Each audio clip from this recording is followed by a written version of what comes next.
7 years ago, I uploaded a video to YouTube titled Nightmare Zone Guide for Noobs. First time Nightmare Zone Guide. Now, back then, I myself was a big noob and I was just starting out YouTube. And shortly after uploading the video, I realized it was the worst guide anybody has ever made on YouTube.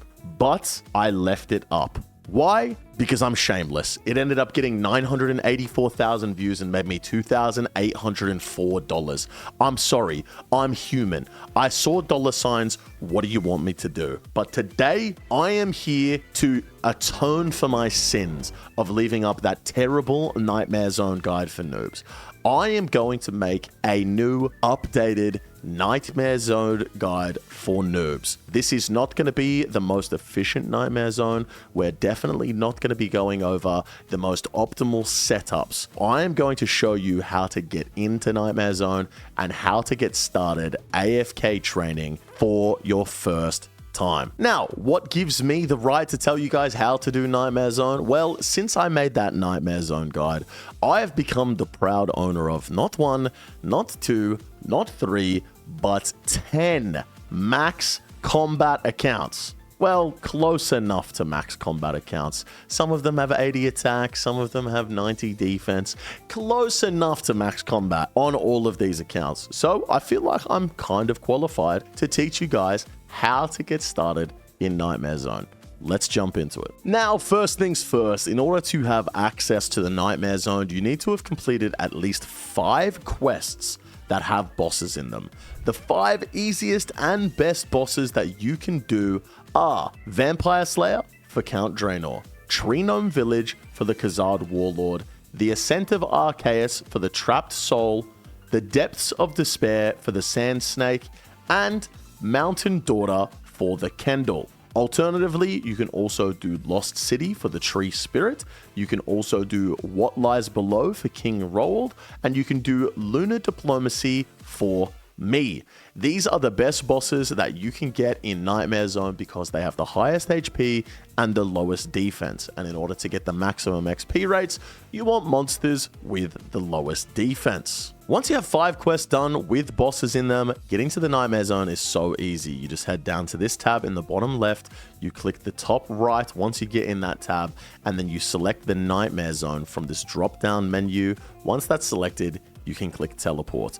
I did it 4 minutes ago, so I can't show you what that looks like right now, but this will bring you straight to the Nightmare Zone. For your gear setup, you're going to want to look something like this. Full Obsidian is a great starting point for getting into Nightmare Zone, and this entire gear setup is relatively cheap compared to a lot of other gear.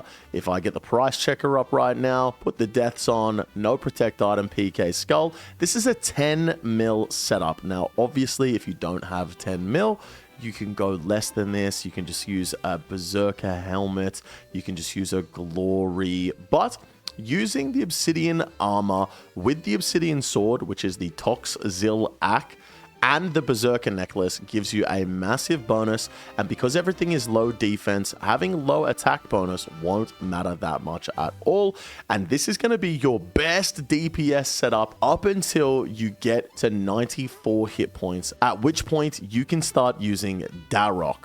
Before then, Obsidian is going to be your best DPS, unless you're super rich, you buy a bunch of bonds, okay? I'm looking at you. You buy a whole bunch of bonds, and you're a lot richer than this. But this is a Nightmare Zone guide for noobs, so we're not going to be going over the crazy expensive gear setups.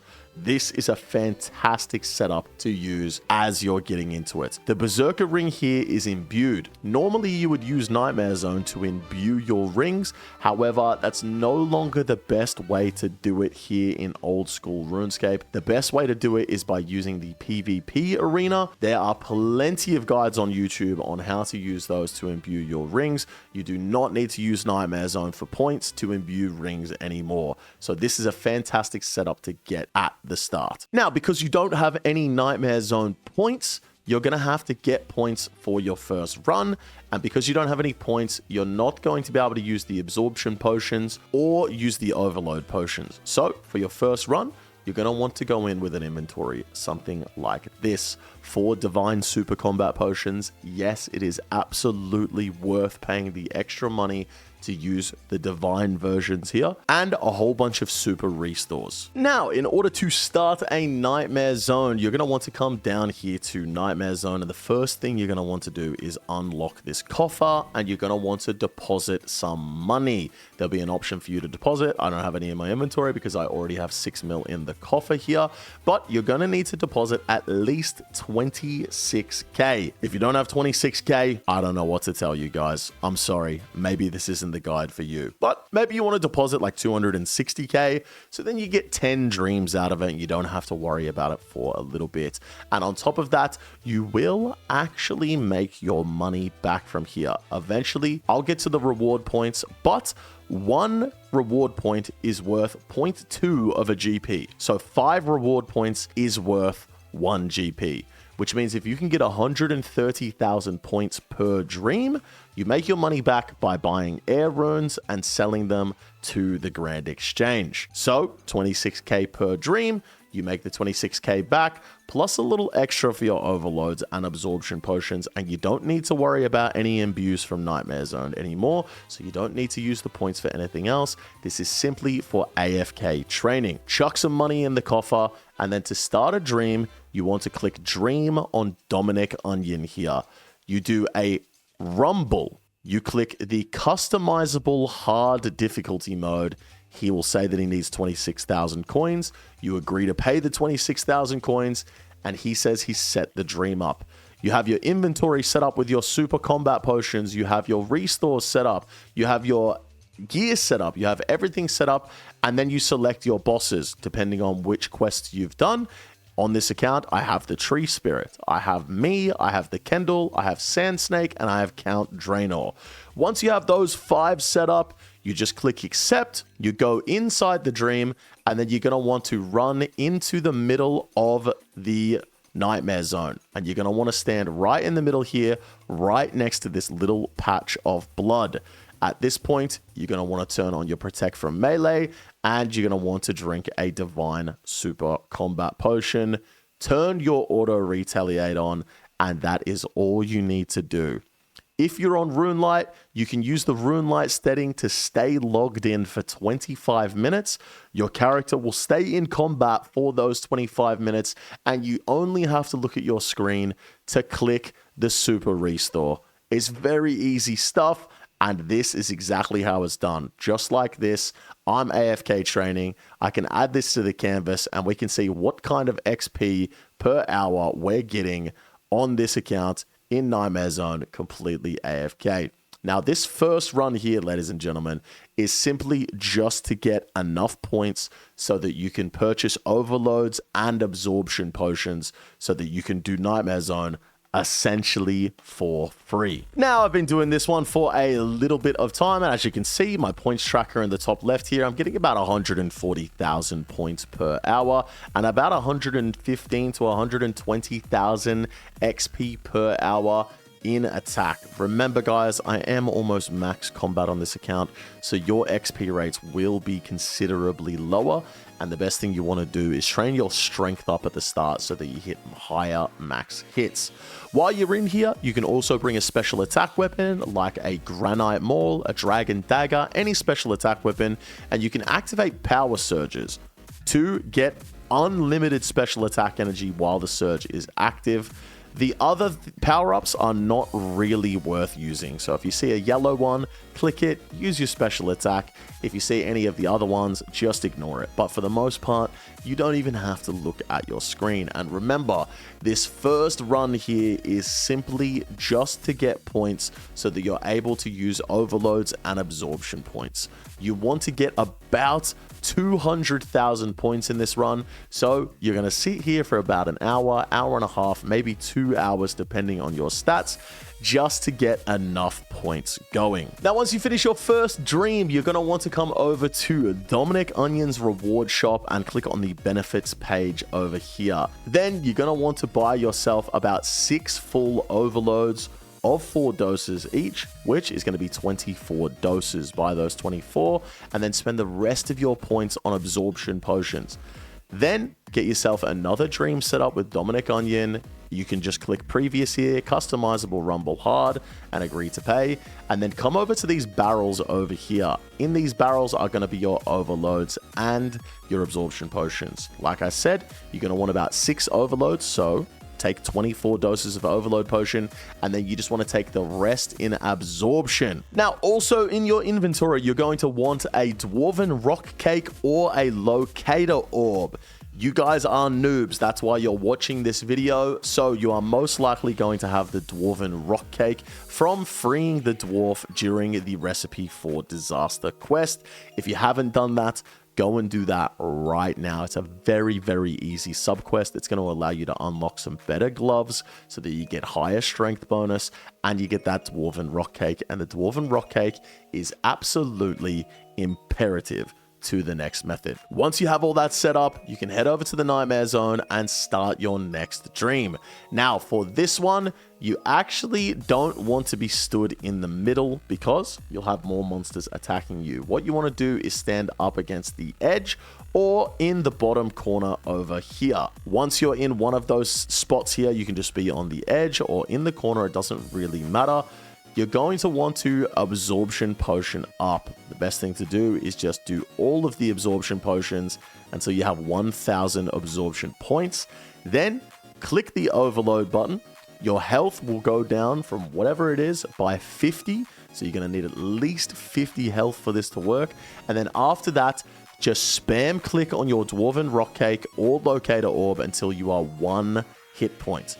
The reason we're doing this is because when you have 1 hit point, the maximum hit that any enemy can do to you is a 1. Because of our absorption points, the max damage we can take from the absorption points is now 1 instead of a 50 or however high this tree spirit can hit. We keep our health as low as possible. Now, when your hit points goes back up to 2, you're going to have to hit that rock cake again or the locator orb to bring it back down to 1. So you do have to focus a little bit on the screen for this, but it is mostly AFK. And to be completely honest with you, there's nothing wrong with just clicking the overload and then letting your hit points go back up to 5. Sip in the next sip of overload because you have to sip every 5 minutes and then locator orbing back down again. Alternatively, you can also double click your rapid heal prayer here and that will reset the timer for your hit points going up. Clicking the rapid heal prayer resets the timer and unclicking it resets the timer as well. If you have it active, however, you're going to heal twice as fast. So just double clicking it on and off resets the timer and you can stay 1 hit point forever. As a little extra tip, that also works the other way around. So if you have a Saradomin brew and you have brewed over your hit points, if you're at 99, you can brew up to 115 HP. You can double click your rapid heal to stay at 115 permanently until you take damage. Once you've done this, that's it. That is Nightmare Zone set up. All you have to do is every 5 minutes, click on this overload and then re-click on your locator orb or Dwarven Rock Cake. And then when your absorption points get low, you just click your absorption potions. Bada bing, bada boom. That is how you AFK in Nightmare Zone for insane XP rates. Of course, there are better XP rates in the game. Nightmare Zone is no longer the best place to get XP. There are much better places to get melee XP in old school RuneScape than Nightmare Zone. However, none are quite as AFK as this. But if you want to know about those, I will be going over them in a video in the coming days on how to get much better XP rates for your melee stats. Now, once you have finished with your melee training, you may have upgraded to Darox. There are plenty of other gear setups that you can use, but they are very expensive, and this is a guide for noobs, so I don't want to go over super expensive gear setups that you guys probably won't be using when you're just training your stats up, unless, of course, you have bought bonds. If you have, use the best strength bonus gear you have. Use a rapier, use a soul reaper axe, use a scythe. There's plenty of different things that you can use if you have a lot of money. But once you have racked up a whole bunch of points, the best thing that you can spend your money on here at the Nightmare Zone is herb boxes. However, there is a limit of the amount of herb boxes that you can purchase per day. This is to stop too many herbs from coming into the game from Nightmare Zone. 15 of these can be bought from Nightmare Zone every single day. Now, as you can see, I have 20 million points on this account, and I'm not even max combat yet. By the time I'm max combat, I'm probably going to have 30 million or so points. If I wanted to buy herb boxes on this account for all of the points, it would take me about 210 days. That being said, ladies and gentlemen, that is the best GP per point here. Like I said, 1 point is worth about 0.2 of a GP if you purchase air runes, but if you purchase herb boxes, it's going to be worth about 1.2 GP per point. So as you can see, from max combat, I'm going to stock up about 30 million GP in herb boxes. But if you would prefer to just spend that money on the air runes and you can buy all of the air runes in one go, you don't have to wait 210 days for the money to come rolling in, then you will get about 0.2 GP per point and you get a decent amount of money back, and that is super worth getting. It's definitely super worth getting the herb boxes, and if you have a whole bunch of points saved up, I would recommend just adding that to your dailies. Go buy some battle staffs, do a herb run, and then come down to Nightmare Zone and purchase your herb boxes. But ladies and gentlemen, that is exactly how to get started with Nightmare Zone Guide in old school RuneScape. 7 years later, I have atoned from my sins, and hopefully this bad boy can rack up 1 million views as well. If you did enjoy, don't forget to leave a like. If you haven't already, make sure you subscribe, and I'll catch you guys in the next video very soon. Take it easy.